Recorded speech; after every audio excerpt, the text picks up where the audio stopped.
بسم الله الرحمن الرحيم وتجارة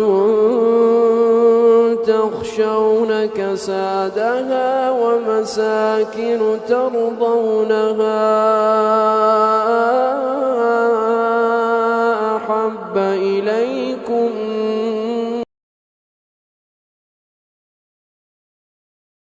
عقیدت اور محبت کے ساتھ درود و سلام کا نذرانہ پیش کریں. میں جس طرح پڑھوں میرے ساتھ مل کر پڑھنے کی کوشش کریں. الصلاۃ والسلام علیک یا رسول اللہ،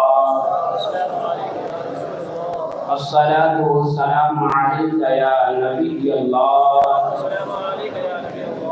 الصلاۃ والسلام علیک یا نور اللہ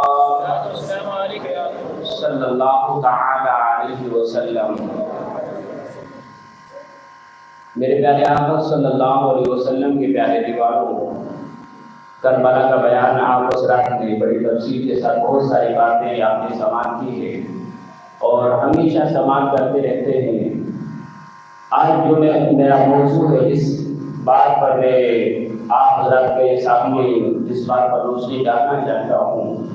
وہ ہے حضرت امام حسن سے خلافت حضرت امیر معاویہ کو ملی، اس کے بعد یزید کو ملی، پھر کس طرح سیدنا امام حسین رضی اللہ تعالیٰ عنہ کی شہادت ہوئی. سب سے پہلے یہ بات اپنے ذہن میں رکھیں کہ حضرت مولا کائنات رضی اللہ تعالیٰ عنہ جب ان کی شہادت ہوتی ہے، حضرت علی مرتضیٰ رضی اللہ تعالیٰ عنہ جب شہید ہوتے ہیں اور شہادت سے پہلے جب آپ کو زخمی کیا گیا تھا، اس دوران آپ سے لوگوں نے پوچھا کہ آپ اپنے بعد کس کو اپنا خلیفہ اپنا نائب منتخب کر کے چاہتے ہیں، آپ کس کو خلیفہ اسلام بنانا چاہتے ہیں؟ تو مولا کائنات حضرت علی مرتضیٰ رضی اللہ تعالیٰ عنہ نے ارشاد فرمایا کہ میں اپنے حال میں مشغول ہوں، میں ابھی موت و حیات کی کشمکش میں ہوں اور میں اس حوالے سے کوئی اور فیصلہ لینا نہیں چاہتا. یہ عالم اسلام پر موقوف ہے، ان پر ڈیپینڈ کرتا ہے کہ وہ جس کو چاہیں گے وہ اپنا خلیفہ بنا لیں گے. اور حضرت ابوبکر صدیق رضی اللہ تعالیٰ عنہ سے ابھی تک یہی چلا آتا رہا ہے کہ کوئی اپنے بیٹے کو یا اپنے پوتے کو، اپنے رشتہ دار کو کسی نے خلافت عطا نہیں کی ہے. حضرت سیدنا امام حسین حسن رضی اللہ تعالیٰ عنہ کے حوالے سے کچھ لوگوں نے پوچھا کہ کیا ہم ان پر بیعت کر لیں؟ حضرت امام حسن کے حوالے سے مولا کائنات نے فرمایا کہ تمہاری جو بھی مرضی ہو، جس پر آپ بیعت لینا چاہتے ہیں اس سے آپ بیعت ہو جائیں، مجھے اس سے کوئی سروکار نہیں ہے. میرے پیارے آقا صلی اللہ علیہ وسلم کے پیارے دیوانوں، تمام لوگوں نے حضرت امام حسن رضی اللہ تعالیٰ عنہ کے ہاتھ پر بیعت لے لی، لیکن حضرت امام حسن رضی اللہ تعالیٰ عنہ بہت ہی نرم مزاج تھے، حالات کو بہت سمجھنے والے تھے اور دین کا درد ان کے دلوں میں بہت زیادہ تھا. جب حضرت عثمان غنی رضی اللہ تعالیٰ عنہ کی شہادت کے بعد جو عالم اسلام میں اضطراب پیدا ہوا تھا، جو حضرت امیر معاویہ کا حضرت مولا کائنات کے خلاف کھڑے ہونے کی وجہ سے عالم اسلام میں جو بے چینی اور اضطراب پیدا ہوا تھا، اس کی وجہ سے حضرت امام حسن رضی اللہ تعالیٰ عنہ بڑے ہی مضطرب رہا کرتے تھے. اس لیے جب آپ کے ہاتھ پر بیعت لی جا رہی تھی، آپ سب سے بیعت لے رہے تھے، تو اسی وقت آپ یہ کہتے کہ میری باتوں پر عمل کرنا، میں جس سے جنگ کروں گا اس سے تم جنگ کرنا، اور میں جس سے صلح کروں گا اس سے صلح کر لینا. میرے پیارے آقا صلی اللہ علیہ وسلم کے پیارے دیوانوں، حضرت امام حسن رضی اللہ تعالیٰ عنہ نے بیعت میں جب یہ باتیں کہی تو کوفی جو تھے اور جو یہ چاہتے تھے کہ امام حسن کسی سے صلح نہ کریں، ان کے دلوں میں یہ وسوسہ پیدا ہو گیا، ان کو یہ گمان ہونے لگا کہ لگتا ہے حضرت امام حسن رضی اللہ تعالیٰ عنہ حضرت امیر معاویہ سے صلح کرنا چاہتے ہیں. اور آخر میں وہ وقت آیا کہ حضرت امیر معاویہ ایک لشکر لے کر آ رہے ہیں، حضرت امام حسن بھی لشکر لے کر جا رہے ہیں، اور ایک جگہ پر آپ نے کھڑے ہو کر کہا کہ اے لوگوں سنو، اللہ کی قسم اس روئے زمین پر مجھے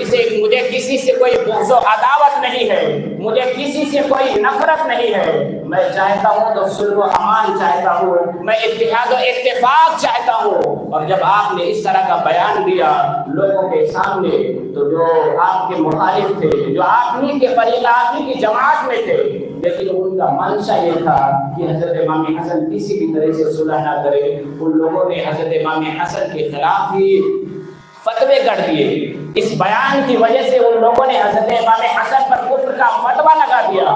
کہ یہ تو معاذ اللہ کافر ہو گئے، حضرت امیر معاویہ سے صلح کرنا چاہتے تھے۔ میرے پیارے آقا صلی اللہ علیہ وسلم کے پیارے دیوانوں، آخر میں حضرت امیر معاویہ رضی اللہ تعالیٰ عنہ کی بارگاہ میں حضرت امام حسن نے پیغام بھیجا کہ میں آپ سے صلح چاہتا ہوں، کیونکہ 1 لاکھ کا لشکر، آپ ذرا اندازہ کر لگائیں، 60,000 کا لشکر حضرت امیر معاویہ رضی اللہ تعالیٰ عنہ کے پاس ہے، اور 40,000 کا لشکر حضرت امام حسن کے پاس ہے، اور سب نے اس بات پر بیعت لی ہے کہ جو حضرت امام حسن کہیں گے، اگر ہمیں اپنی جان کی قربانی دینے کے لیے بھی کہیں گے تو ہم اپنی جان کی قربانی دے دیں گے۔ جان کی انہوں نے بیعت لی تھی، اور حضرت امیر معاویہ نے بھی بیعت لی تھی۔ عالم اسلام کا ایک دو بہت بڑا گروہ آمنے سامنے کھڑا ہے، ایک دوسرے کے خون سے ہولی کھیلنے کے لیے تیار ہے، ایک دوسرے سے کشت و خون کا بازار گرم کرنے کے لیے تیار ہے۔ حضرت امام حسن رضی اللہ تعالیٰ عنہ کے حوالے سے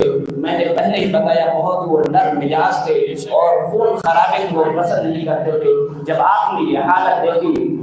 آپ نے حضرت امیر معاویہ کی بارگاہ میں پیغام بھیجا کہ میں آپ سے صلح کرنے کے لیے تیار ہوں، اور امر خلافت کے تمام امور میں آپ کے حوالے کرنے کے لیے تیار ہوں۔ اور حضرت عبداللہ ابن عامر ایک شخص تھے جو دونوں کے درمیان فریق بن کر کام کر رہے تھے، ثالثی کا کردار ادا کر رہے تھے، دونوں کے درمیان مصالحت کا کام کر رہے تھے۔ اور حضرت امیر معاویہ سے